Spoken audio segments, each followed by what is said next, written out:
Man, if you thought Adobe was trying to squeeze you for your money, wait till you see this. Sony just announced their FX2 digital cinema camera, and I'm gonna be honest, it's a disappointment. I'm not really impressed by what I'm seeing out of this at all. And in fact, I think it's kind of ridiculous that Sony is releasing this in 2025. Let's get into it. So right off the bat, you can kind of see that this camera body looks kind of like a mesh between I believe the 6600 and the FX3. If you were to take those two cameras and just smush them together, this is what you'd get, at least in terms of its form factor, right? And then you obviously have the tiltable EVF, but let's be honest, if you're shooting professionally in a cinema environment with this, you're not going to be using an EVF, you're going to be using an external monitor. So for them to kind of like make this a selling point, to me is just a little odd. Now, right off the bat, you'll see that this camera does have a 33 megapixel full frame sensor, which cool, that's pretty standard now, right? So what else do they got in store? They claim that at S-Log3, you have over 15 stops of dynamic range, which that wording to me, I kind of have a problem with. Over 15 stops. So what is it, 16, 17? Like, is there an in-between measure somewhere? Like, is that even how that works? It's just kind of vague. And I think that for what you can get from other brands and other competitors, it's just not worth it, I think. And sure, 15 stops is great,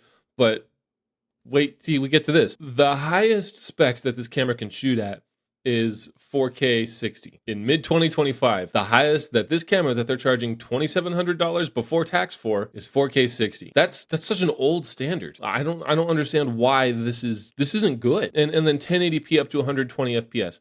Now, I shoot, look at this. This is my Sony a7R III, okay? This thing has been a workhorse of mine. I bought this when I was in college. I basically starved myself to be able to afford this camera.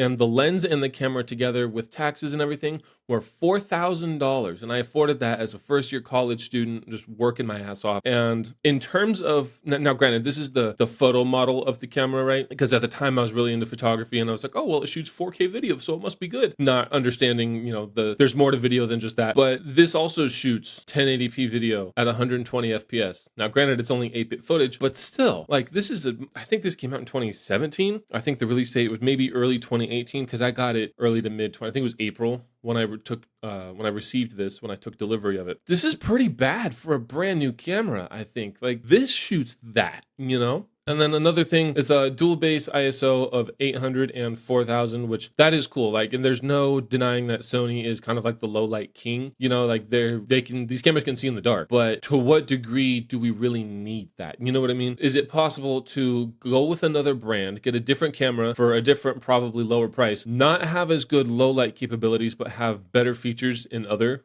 categories, such as resolution and frame rate? Just because a resolution and frame rate is kind of, I sound spoiled as a filmmaker or videographer saying this, but it's kind of a necessity nowadays, just with everything that you're able to do with your footage now. There are cameras cheaper than this, or at least it is cheaper than this. There's cameras cheaper than this that shoot in 6K open gate. You know what I mean? That's a lot of pixels to be able to offer, where this is just straight up 4K, 60 FPS. It's just, I feel like this is a letdown on Sony's part, and I'm just not impressed by it, to be honest. Also, it's worth mentioning that the 4K 60 we were talking about is in crop mode, so you're not even getting the full sensor when you are going with 4K 60. If you want to use the full sensor size, at 4K, you're limited to just 30 FPS, which is laughable.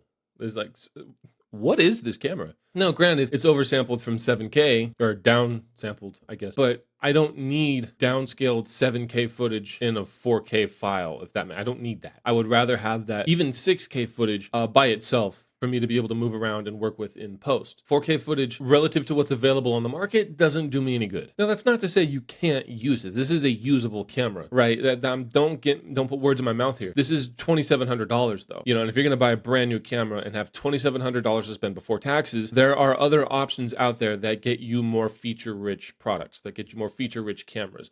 You can get more for your money than this if you're in the market for a new camera and have $2,700 to spend. Now, here's another big selling point that Sony's trying to push. It's $2,700 just the camera, but if you want to get the XLR handle like the FX3 has, then the price jumps all the way up to $3,100. Now, I understand. I think it's 32-bit float that comes with this. I think that's the technical specification, but to just $3,100, to get a cheaper camera and a 32-bit float recording system on top of that for a lesser price than this, if that's what matters to you, if you're particular about having that. I just can't see any reason why this is justified in today's day and age. You know what I mean? Put your wallet away. This is bad. So my theory My theory here is that with all of the cameras that especially Lumix has been pushing out and all of the features that comes with that, and the prices that they're offering those cameras at, I think Sony saw this because they've probably been cooking this up for a while. They probably, if I had to guess, have had this in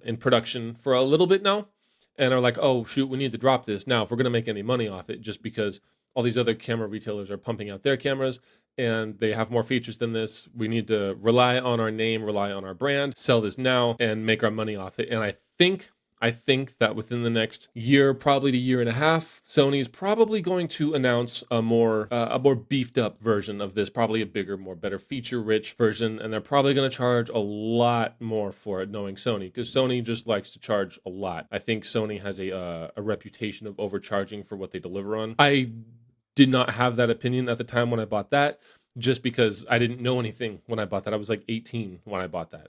So this is what it is. I just don't think it's very good. So take that as you will. And if you are considering buying this, perhaps don't. I think that there are better options out there. I have my eye on the Lumix S1 II. And even if that is a similar price, you get more features out of it. You know what I mean? You get more bang for buck. So either go with something cheaper that gets you even more value for your dollar, or go with something at the same price that still gets you more value for your dollar just because it has more features than this. Sony, you can do better. You know, this is kind of a letdown, to be honest. So I'm not impressed. I'm curious to know what your thoughts. If you have any opinions about it, let me know down in the comments, just because I want to make sure I'm not the only one with these types of opinions. Also, don't forget you can grab some freebies from my store website. The link is down in the description below. It's ethanrobinsimaging.com. I got some free LUTs and a vertical safe zone template on there for you to grab. It's just free for the taking. You might as well take it. Lots of people have grabbed it. I get at least 1 or 2 orders every day of people hopping on there and grabbing stuff. So might as well go get it. If you like the video, leave it a like